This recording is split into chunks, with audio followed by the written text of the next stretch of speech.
ดาสารคุณเจ้าคณะตำบลบ้านเก่าอำเภอบางโดนจังหวัดสระบุรีและบางเถระผู้เถระทุกรุ่นด้วยความเคารพยิ่งครับในคืนนี้พระเดชพระคุณท่านให้ความเมตตากับการอาจารย์ภาพนะครับได้ประสวดพระสหัสนัยให้ในคืนนี้ซึ่งเป็นคืนที่4เป็นคืนสุดท้ายในการบำเพ็ญกุศลทั้งศีลทุกประการให้กับคุณแม่สำเภาภูทีนะครับขณะนี้ก็พร้อมแล้วในการประกอบพิธีสวดพระสหัสนัยนะครับขออนุญาตเรียนเชิญคุณยุทธนาเจริญสวัสดิ์นะครับจุดธูปเทียนบูชาพระรัตนตรัยขอเรียนเชิญครับ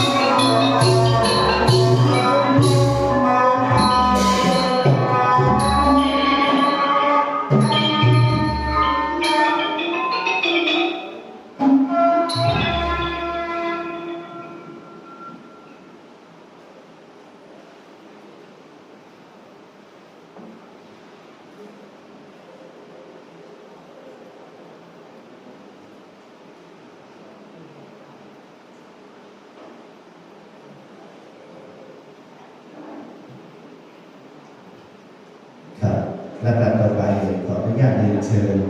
คุณอำไพใหญ่ทาจุดธูปเทียนบูชาพระธรรมขอเรียนเชิญด้วยความเคารพครับ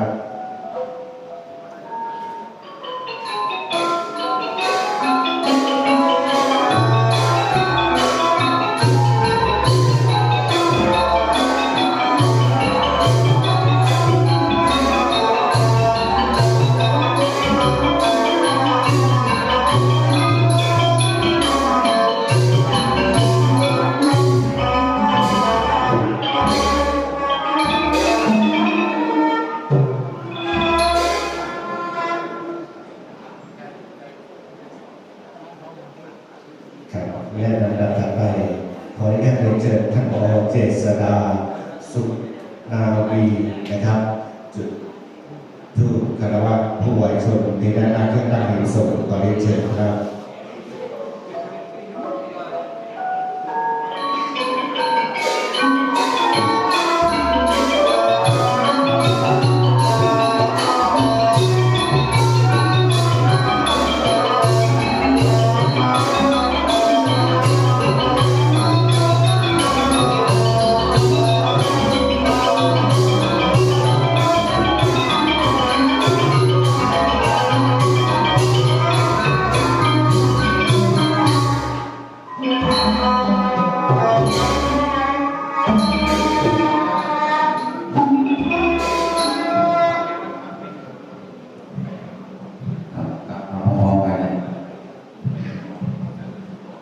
อะระหังสัมมาสัมพุทโธภะคะวา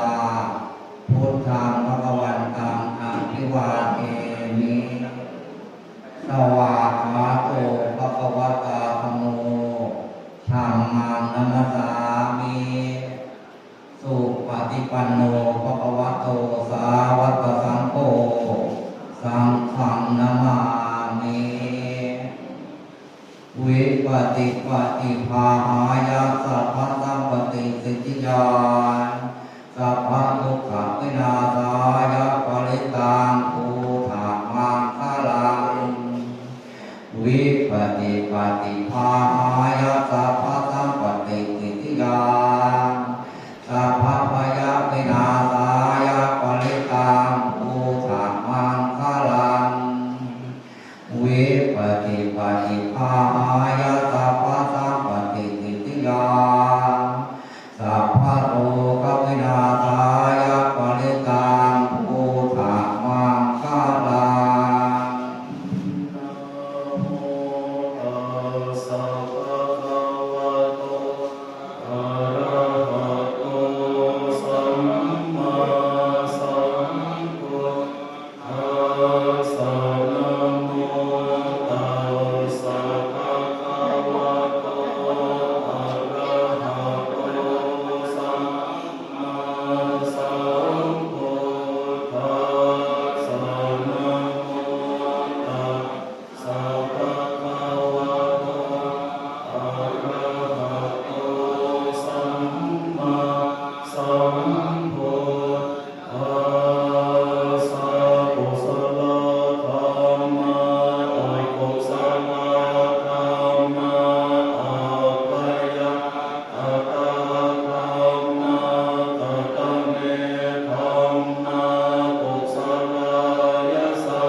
ส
ยา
ต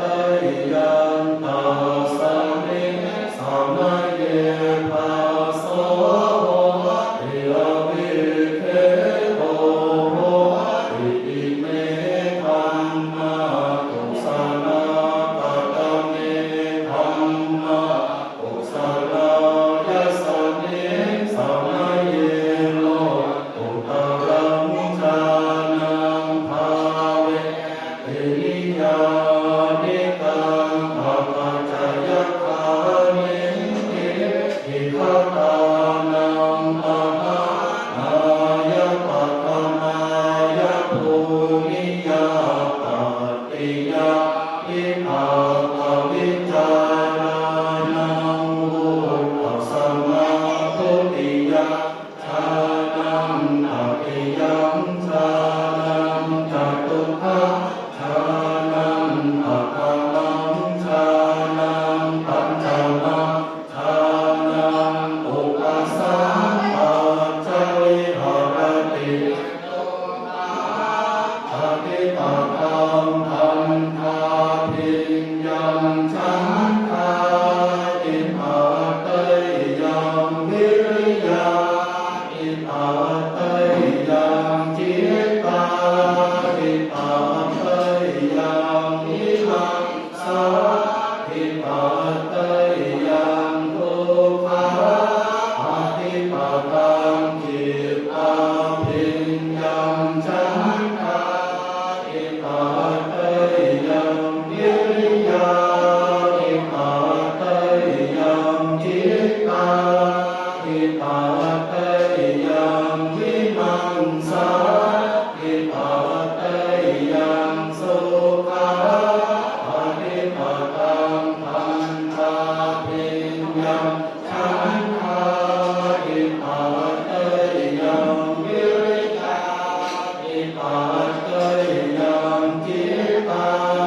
อิปัตเตยังวิมังสาอิปัตเตยังสุขาอภิปัตตังจิตตา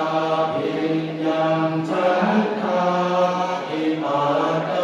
ยังวิริยาอิปัตเต